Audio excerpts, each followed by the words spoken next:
So we're here with your journal from 1964. We're going to start with entry number 1, which is actually just marked January 1964. It runs, as you mentioned a moment ago, 5 pages.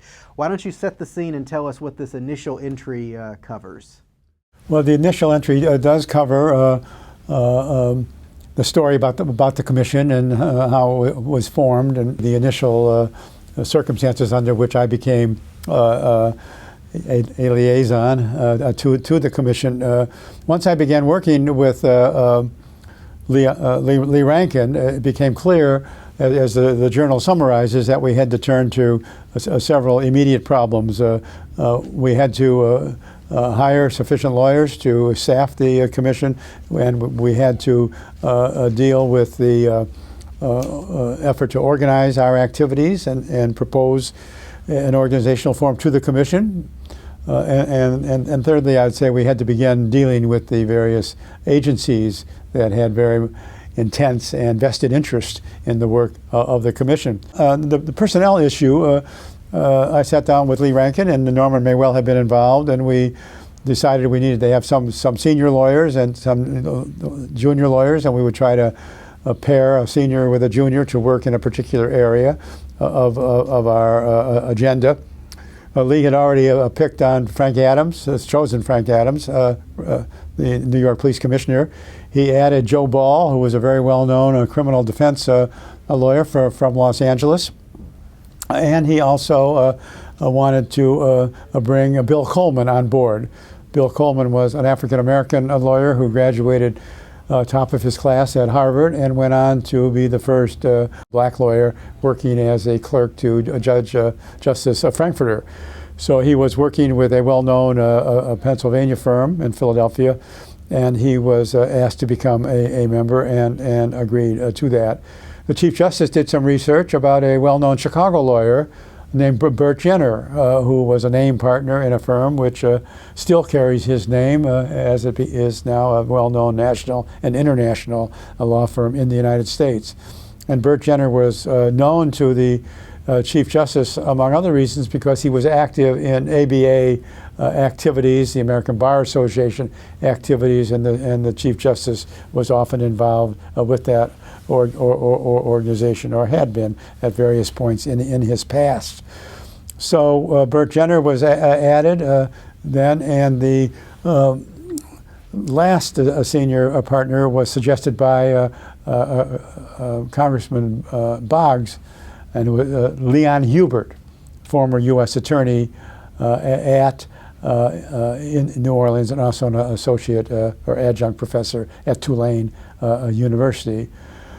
So if I can repeat, we had Adams, Ball, Jenner, Coleman, and Hubert. And that seemed to be sufficient, although later on, when our organization was enlarged, Rankin stepped forward to be the senior partner in one of those areas. So then, with respect to younger lawyers, I prepared a list of about 18 lawyers whose names I had obtained from several sources. We did not have time to respond to the many inquiries that came in offering services, because we needed people who were well known to people we trusted, and there was going to be the need for security clearance in any event, so we had to make decisions as quickly as we could in selecting qualified younger lawyers who could work under such challenging circumstances. I put 3 names on that list of people that I thought denoted some degree of diversity, which we were interested in having. One should drop a footnote here and say, if one were putting a group like that together today, there would be much greater concern about, shall we say, gender diversity, ethnic diversity, geographical diversity. We looked for a degree of diversity with respect to different parts of the United States, different political parties, somewhat different backgrounds in the profession. My 3 suggestions included, first, David Bellin, who was a University of Michigan graduate whom I had known when I was an undergraduate. And he was an outstanding undergraduate and a very high-ranked graduate of that law school. He had a characteristic attire, wearing a bow tie. And he chose to go back to Des Moines, Iowa, where he had practiced now as a partner in his own firm, had been there for 8 or 9 years, was principally a corporate lawyer, but was also well known within the state as being a leading member of the profession. I put on that list also Sam Stern, who I knew as a neighbor and friend in the Washington, D.C. area. Sam had been a clerk to Chief Justice Warren, and so came with a relationship that was very important to have on the staff. Sam was a partner in a newly formed firm called Wilmer Cutler and Pickering. He specialized in international work, and he was more of a negotiator, a counselor, and especially good at mediation and other such challenges. And the third was my classmate from law school, Arlen Specter. Arlen was now a prosecutor in the district attorney's office in Philadelphia and had already successfully prosecuted a case involving a leading Teamster official in the Philadelphia area. In that respect, he was known to the Attorney General, and indeed, I have heard that the Attorney General reached out at one point to try to persuade Arlen to come to the Criminal Division to assist in the further pursuit of the Teamsters Union. Arlen had declined that invitation. And when I called him on Christmas Eve, as he recalls, I called him out of the blue, not having any recent contact that I can remember. And I outlined the prospects of working on the commission, the time constraints, the responsibilities. And to Arlen, as I said to others, I'm sure when asked, I probably said, well, we would take at least 6 months. It turned out to be closer to 9 months, of course, as such work always expands once it gets going. And Arlen deliberated, but told me on the phone he had some reticence about this because he had ongoing responsibilities in his office with respect to pending cases and appeals. As Arlen tells the story later on, he went to a Christmas Eve event that very evening and told the story of being called by a classmate about this opportunity to be part of the investigation. Arlen expressed his reluctance in terms of his other conflicts, and one of the lawyers eagerly said, well, Arlen, if you're not going to take it, will you recommend me instead?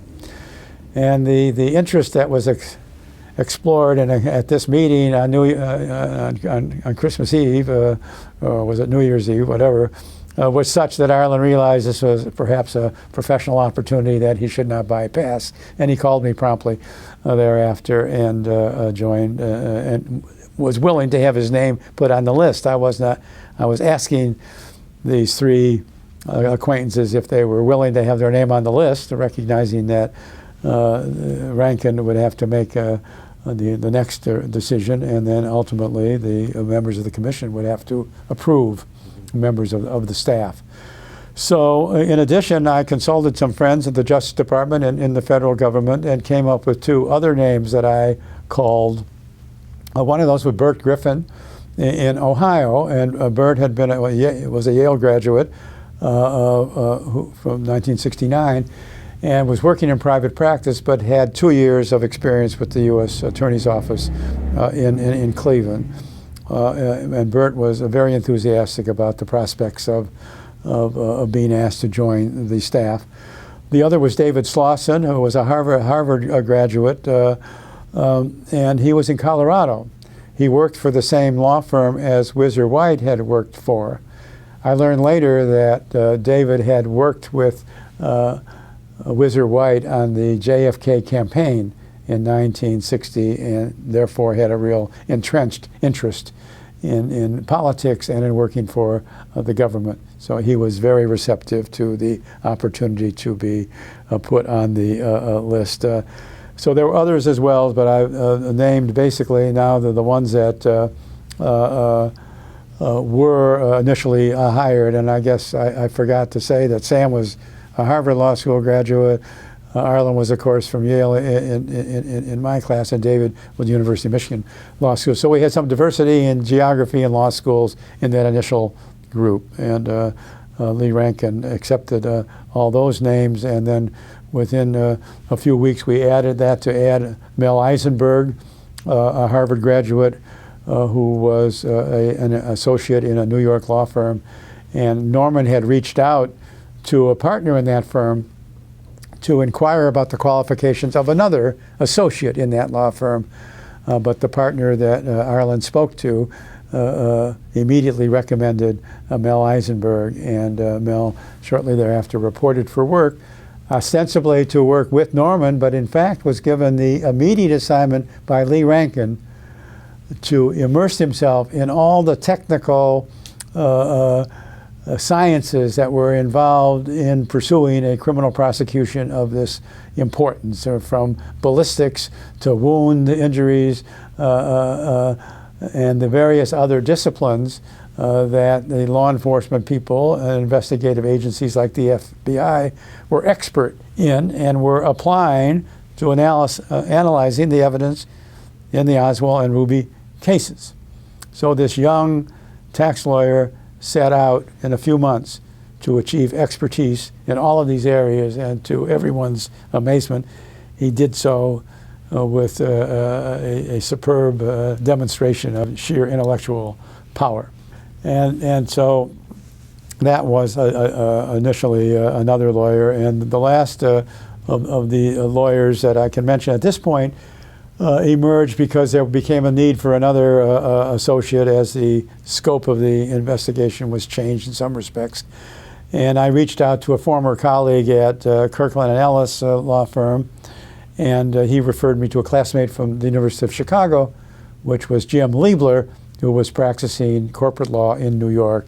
And after Jim Liebler came to be interviewed by Norman and myself, he was offered a position and joined the staff. So I think we have identified most of the lawyers who were on board by mid-January, and getting them on board and prompt, making the decisions, inviting them to join, getting them to come, some with family, some without family. There were massive logistical requirements, but we had almost a full staff by January 15 or so, which was amazing. And nonetheless, we were getting criticized in the press already, with the commission having been in effect for 6 weeks. And what had they done? Nothing, so far as the public was concerned. So we were under this constant pressure from the press, not from the government, to get on with the work. And having now acquired the staff, we had also simultaneously worked on how to organize the investigation. Yeah, you mentioned that, you say during this period, this is on page 4 of this first entry, during this period I worked on an initial outline of the work of the commission. Do you want to talk a little bit about that, how you ultimately broke those down into 6 investigative areas? Organizing this in any way was going to be the subject of criticism, to be sure, and the overlaps were inevitable. But we tried to have one area focus on the events of the assassination, the preparation for the trip, the protective steps that were taken by the Secret Service agency and the local agencies, the assassination, the shots, the examination at the hospital, and the whole set of issues that arose from the facts of the assassination. The second area was supposed to focus on the identification of the assassin, but obviously working as a starter with Oswald and encompassing the killing of Tippit, and then the examination of all the eyewitness and technical evidence that supported the case that Oswald was the assassin. And in a third area, we tried to have people focus on background and motive involved, which involved extensive work and historical materials, and focused to some extent on Oswald's life in Russia as well. A fourth area, we had sort of a conspiracy. We tried to combine the conspiracy inquiries into a single category. And a fifth group was devoted to Ruby and the killing of Oswald, entry into the jail, and other related issues that might involve conspiracy involving Ruby. And the sixth area was in presidential protection, and Sam was assigned to that, with Lee Rankin being the ostensible senior lawyer involved. And so we assigned 2 lawyers to each. I guess if I can recall correctly, we had Adams Inspector to Group 1, we had Joe Ball and David Bellin to Group 2, we had Burt Jenner and Jim Liebler in Area 3, we had Bill Coleman and David Slauson in 4, we had Leon Hubert and Bert Griffin in 5, and we had Sam Stern in Area 6, and then we had Lee Rankin, Norman Redlick, myself, and Mel Eisenberg outside of the group. So that should add up to 14 assistant counsel plus Rankin, and that was basically the staff. Although I should say that as the needs became greater during the course of the investigation, as people had to leave for military obligations or other commitments, we did end up hiring another 4 or 5 lawyers who were absolutely first-rate and played major roles in particular areas in which they worked, and we'll be discussing that later on. Something I do want to mention, I don't think it actually appears in the journal, but around this time you got to see the Zapruder film for the first time. Any particular memories of that? No, I don't remember that particularly, but obviously I'm sure I did see it. And what happened was that a group from this, both from Group 1 and Group 2 and Group 3, a group began working on this Zapruder film in, I'd say, late January and into February. It was a major focus of attention by people who were trying to describe actually what happened, using this as a major investigative tool, and those looking at potential shots and identification of the assassin. And others. And so a group, including, and Norman took an active role in that, as did Mel Eisenberg, as did our inspector and David Bellin. And there was an FBI agent who participated in a collegial way, trying to interpret or interpret the film. And as you know, there was never any final interpretation that everyone could agree on, but it was an important investigative tool. But about this time, when people as they came on board, were given by me copies of investigative reports that had been submitted by the agencies that I thought were appropriate to their area of investigation. One of the decisions that the commission made early on that antagonized J. Edgar Hoover was that the members of the commission were not satisfied with the summary reports that were provided. They wanted the individual agent reports, interviews or analyses upon which the summary report was based. So we wrote letters back to the Secret Service, to the CIA, but particularly the FBI, and we asked for the underlying reports. And that caused, we learned later, some great distaste for us or concern for the scope of our operation at the FBI because it seemed to suggest to them that we were second-guessing their reports. And of course, we were not doing that, because the ultimate goal of this investigation, which was not publicly known at the time, was to develop a record of sworn testimony upon which the commission could make its own determinations. To get the sworn testimony from raw investigative reports involves a process that we were engaged in for the next several months. And the first step was to review and master the documents that I handed each of them as they entered the premises, so to speak. Secondly, to decide what additional investigation was needed from the agencies involved.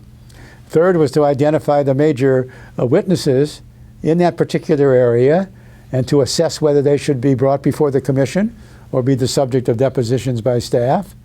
Then having the depositions, analyzing them and writing draft sections of the report that might cover the section involved, and ultimately going through an extensive review back and forth process with the members of the commission. That was the work on which we were set out, and the first task was mastering the materials, and Rankin was very insistent on this. Do not go to an investigative agency with an investigative request when they're going to say, we already gave you that information.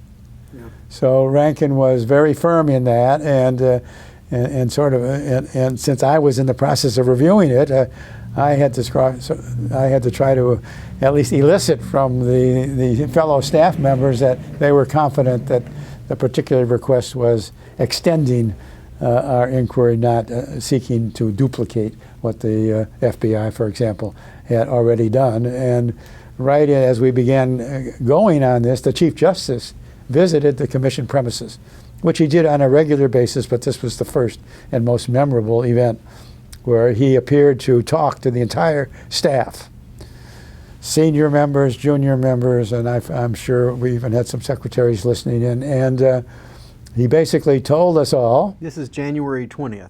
January 20th, he came over to basically encourage our effort and to demonstrate his personal interest in our effort, because this was now the Warren Commission. So he related how he had reluctantly agreed to be the chairman of this commission. And he went on in a very solemn way about the importance to the country, if not the world, of this undertaking. And he told us all that he was going to find out the truth and nothing but the truth. And he said that was his mission, and I intend to do that, looking at us, each of us, so to speak, in the eyes. And as Arlen remembered many years later, he said, when you were in the same room with Chief Justice Warren, you felt you were with the presence of history. And he did communicate that solemnity, that self-confidence of a man who had been a distinguished Attorney General in California, a distinguished governor, a candidate for vice president on the ballot with Dewey in 1948, and someone who others say was appointed to be Chief Justice by Eisenhower because people did not want to compete against him to become President of the United States. In any event, he brought all that with him, as well as among these lawyers, with a considerable respect for what his court was doing in the early 60s. So that lecture was important. And from that point on, the various units were doing what I've outlined, and Norman Redlick was specializing in preparing for the testimony of Marina Oswald, whom the commission had said would be the first witness. As a result, Norman reviewed all the materials related in any way to Marina Oswald. He prepared detailed questions. He circulated his proposed questions to members of the staff who had some familiarity with aspects of Oswald's background, for example, in Russia, or his employment, and he got additional suggestions and was looking forward to that event. Rankin's focus on our work, the members of the staff, and in preparing, was diverted unexpectedly by development in late January, when a group of Texan officials, including the Attorney General and the District Attorney, came to inform the Commission, the Chief Justice and its members, and Rankin, that they had someone who alleged that Lee Harvey Oswald was a paid informant of the FBI. Now, this charge had been publicized and it needed to be pursued, but of course the journalist who was featuring this claim was not going to identify the informant, who I think probably remained unnamed for many years, although suspicions ended up being focused on a particular law enforcement officer who disliked the FBI intensely. In any event, this required an extensive discussion among the Commission as to how to deal with this effort and whether to contact Hoover personally and immediately, or whether to conduct some investigation as a commission. And the morning after the Texans visited the communication, Rankin received a letter from Hoover expressing his serious offense at a conversation having taken place the day before with officials of Texas without his knowledge about this allegation that Oswald was an informant.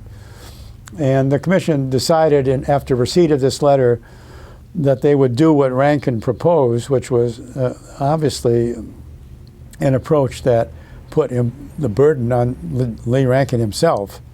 He proposed that he go and discuss the matter with Hoover and figure out how best the agency could respond to this allegation. Rankin had a long-standing relationship with Hoover because of his many years at the Department of Justice.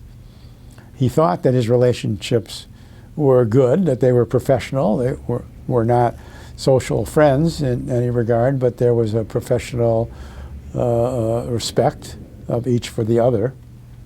This meeting with Hoover, however, changed the relationship in a very radical way. Hoover was deeply offended. He faulted Rankin and the commission members generally for their failure to consult with the agency and him before even discussing this matter. And as a result of this relationship, I think it magnified the difficulties that we were going to be having with the FBI as the investigation went forward. And there were a few subsequent failures of the FBI that just reminded the staff that everything had to be double-checked as we pursued more deeply into the inquiry. The end result of all this was a series of affidavits from Hoover that denied it across the board that Lee Harvey Oswald was ever an informant. And the members of the commission themselves, who had law enforcement experience, I mean, sort of shook their heads in dismay. I mean, who in their right mind would hire someone with Lee Harvey Oswald's limitations to be an informant for any purpose whatsoever? But the matter had to be addressed in a serious, thorough way, and the commission undertook to do that. And so for a week or so, at least, the members of the staff were free to do what they were doing without the need to meet an immediate deadline to produce memos that Rankin could begin to evaluate in terms of how the investigation was proceeding. That's indicative of how things went. Anytime some charge was played out in the media, you had an obligation, as ridiculous as it may have seemed, to investigate it thoroughly. No, that's exactly right. And actually the need to investigate the rumors or allegations later became a subject within the organization as to how to treat these in the final report. And we did reach one method of doing that by having an appendix dealing with rumors and allegations. But we had to address them in the report, although there was a dispute about that later on with some of the members of the staff.